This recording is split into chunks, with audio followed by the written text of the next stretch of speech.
Good afternoon, class. We want to be looking at the electronic configuration.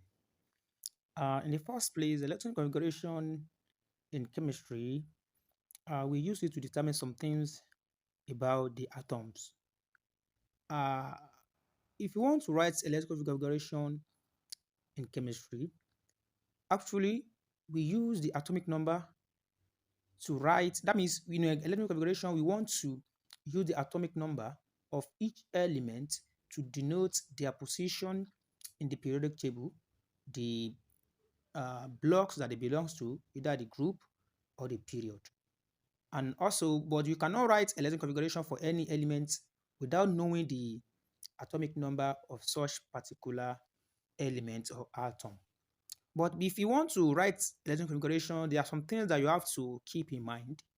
Don't forget that we have um, the blocks of elements. That is, in periodic table, each element belongs to a particular period. So each element belongs to a particular period and a particular group. Then they also belong to blocks as we have S, P, D, F. Now keep it in mind. The position of X, if I say S, P, D, and F, these blocks, they have the maximum electron that they can take. And they all fall into different orbitals.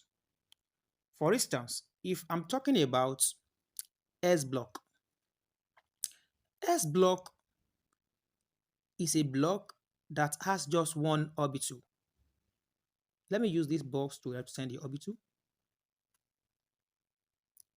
The P block, it has three orbitals.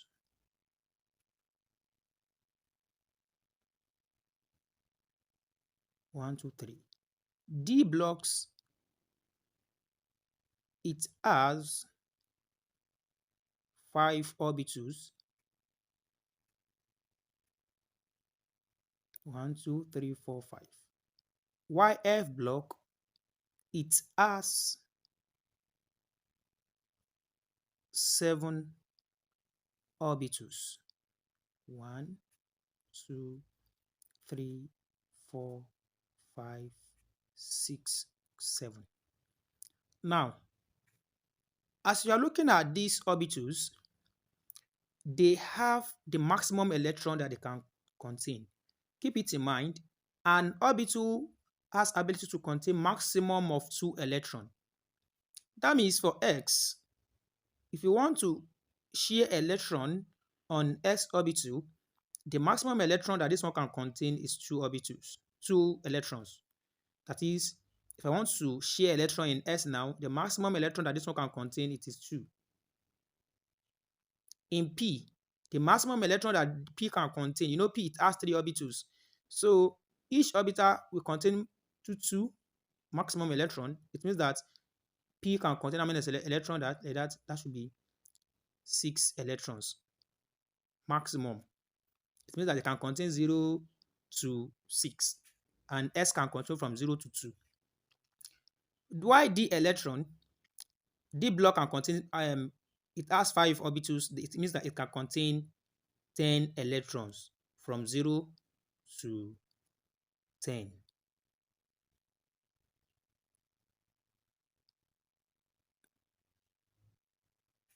I'm supposed to share the electrons inside, but it doesn't need, we are not doing any sharing of electrons here. So just to remind you all this. YF, it has 7 orbitals. It means that it can contain maximum of 14 electrons at a go. That is from 0 to 14. Now, this X, let me just tell you this. The X, the shape of S is called spherical.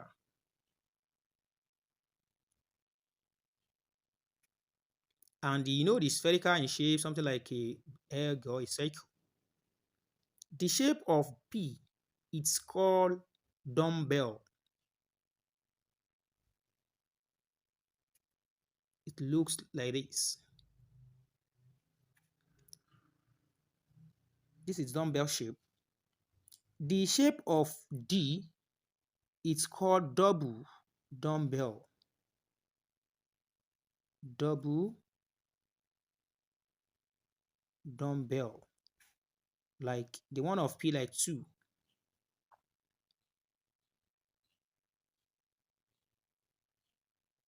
This is shape of D, double dumbbell. The one of F is called complex. It also has its own shape, but for now, just let's leave the F alone. Now, if you want to write, use SPDF to write the electronic configuration for any atom. These are the rules that we follow. That is, on X, we always see two electrons, like one or 0, 1, and 2 on X. That's the meaning of all this. On P, you can only see 6 electron, either 0, 1, 2 to 6. On D, you can only see 0, 1, 2, 3 to 10. And on F, you can only see 0, 1, 2, 3 to 14. Now, if you want to write electron configuration for any elements, now keep it in mind, you know this before, that uh, in periodic table, we have 7 periods. You can see period 1 that contain hydrogen and helium, you can see, and period 2 from lithium, that one to neon, and uh, group period 3 from sodium to argon, then up to group 7. So with that, you can write the electron configuration successfully. How are you going to go about that? It's very simple. Just write this thing out. Because we have 7 periods, just write this out by saying 1, 2, 3, 4, 5, 6, 7. This 1, 2, 3 to 7 is for X block. We put X all around. Then after 1, the next number after 1 is 2. Then you come to 2 side, you write 2, start from 2 again, 2, 3, 4, 5, 6, 7. We have SPDF. So after S, the next block should be P. So you put P to the 7. P, P, P, P down. Then the next one is after 2, then it is 3. Then you come to 3 again. 3, 4, 5, 6, 7. So after P, SPD, the next one is D block. You put D, D, D all through. Then after 3, it is furnace. So you put 4, 5, 6, 7. Then you put F, F, F, F. So this is it.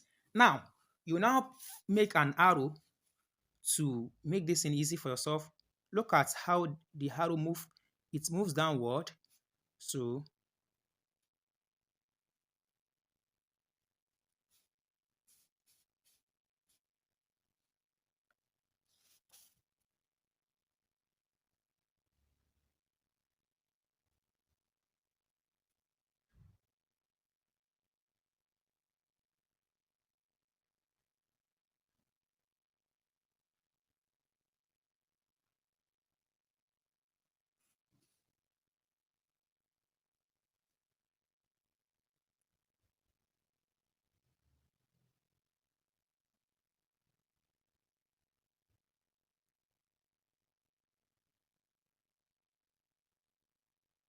So this is how we are going to make the arrow.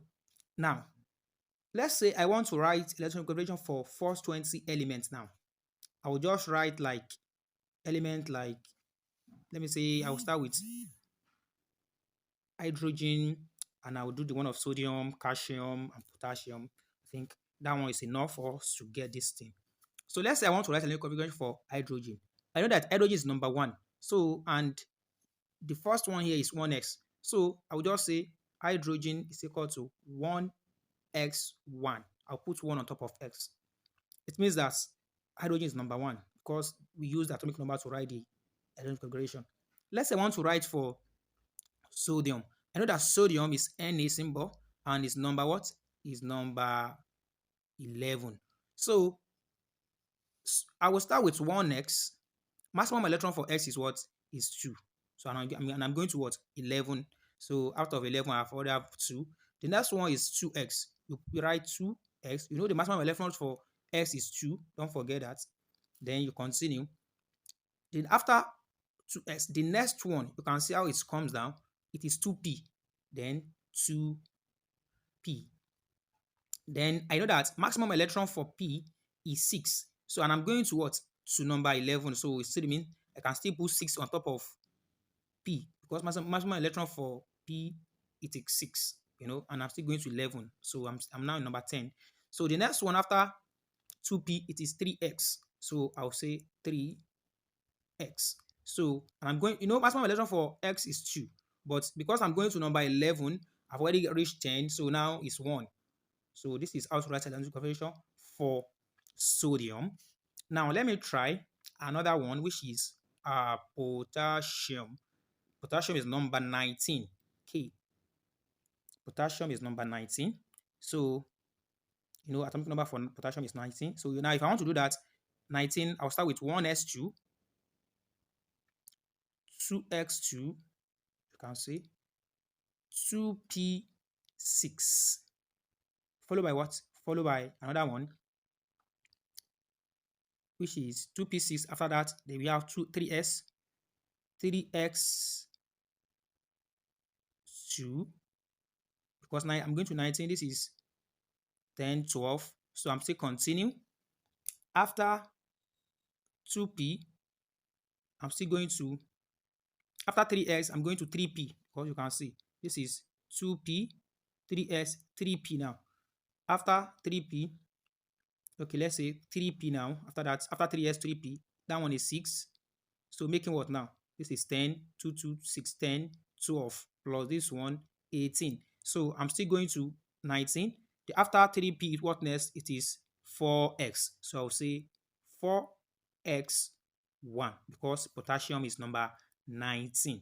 You can see now that it is very simple to write electronic configuration. 1s2, 2s3, 2p, 6, 3s2, 3p6, and 4x1. You don't need to cram it if you can know this clearly. Now, what can you use this electronic configuration to determine? If I want to use, if a question now says, what period does this element sodium belongs to? As in, what period or group does sodium belongs to? You don't need to cram that if you know how to write electronic configuration very well. So this electronic configuration of a thing that I'm talking about, you can use it to determine the period and the group that any element belongs to. But if you want to do that, look at these numbers of a thing that's at back of the blocks, like 1s, 2s, 2p, 3s, whatever that you're going to have. Now, 1 and 2, they are not in the same energy level. So if I want to determine the group, the period of sodium now, I would say this is 1x, this is one period. 2s and 2p, they are in the same level because they are 2s and 2p. So you match them together as 1. So this is 1, 2. So 3x, 3 and 2, not in the same energy level. So you count that one as also 1. So let's say what group what period rather does sodium belongs to? Now let's count 1, 2, 3. It means that sodium belongs to what? To period 3. Now let's check the one of potassium. The one of potassium, let's say the period that it belongs to. No, this is 1x. That one is 1. This is 2s and 2p. They are in the same level, 2, 2. So you count them as 1. So look at 3s and 3p. They are in the same level too. So you count both 3s and 3p as 1. So making 3 like that. So 4 and 3, they are not in the same energy level. So you count that one as 1. So what period does potassium belongs to? So this is the period 1, 2, 3, 4. It belongs to what? It belongs to period 4. So that is all about how to use electronic configuration to determine the group, the period where the any element belongs to. Now, what of group? If you want to know the group, it's very simple. Just come to the last, okay, for instance, now look at hydrogen. Hydrogen, like I have 1x1 for hydrogen. It means that hydrogen belongs to what? To period 1. And also its end at what? 1s1. It means that it also belongs to what? To group 1. Now, let's check the one of sodium. You know that sodium is period 3. 1, 2, 3. Now, which group does sodium belongs to? It belongs to group 1. It belongs to group 1 because it's end on 3x1. So, in as much that these ones are not the same, in as much that these ones are not the same, that is 2p, 3x, are not the same. So, look at the last electron that you have on top of the block to determine what? The group. So, it means that it belongs to what? It belongs to group 1. Let's check the one of potassium too. Potassium also end on 4x, 3p6, and 4s1. It means that potassium belongs to what? To period, to group 1. You see that? Now, let me write the one of calcium. The one of calcium is very simple. Let me just write that one before and we call it a day. So this is for calcium. Calcium is number 20. The symbol of calcium is Ca. You can see it's number 20. So if I want to use 1s or this one now, you see 1s2. The next one is what? 2x2. The next one is what? 2p6. The next one is what? 3x2. The next one is now what? 3p6. The next one is now what? 4x2. You see? Now, number 20, this is 2, 2, 4, plus 6 making 10, plus 6 making 12, plus 6 making 18, plus 6 making, plus 2 making 20. So this is how to write an equation for for calcium. Now, how to determine the period? Let's see. This is period 1. This is 2p, 2s, 2p. You mark them together as 1. This is 3s, 3p. You mark them down as 1. And this is 4s. That one also is 1. Making 1, 2, 3, 4. So it means that calcium belongs to period 4. What group does calcium belongs to? This is 4x2. It belongs to what? It belongs to group 2. So that's how to use that to determine the electrical equation. Thank you for being watching. Subscribe to our channel and also help us to share and help us to do what? To like and give us comments for improvement. Thank you.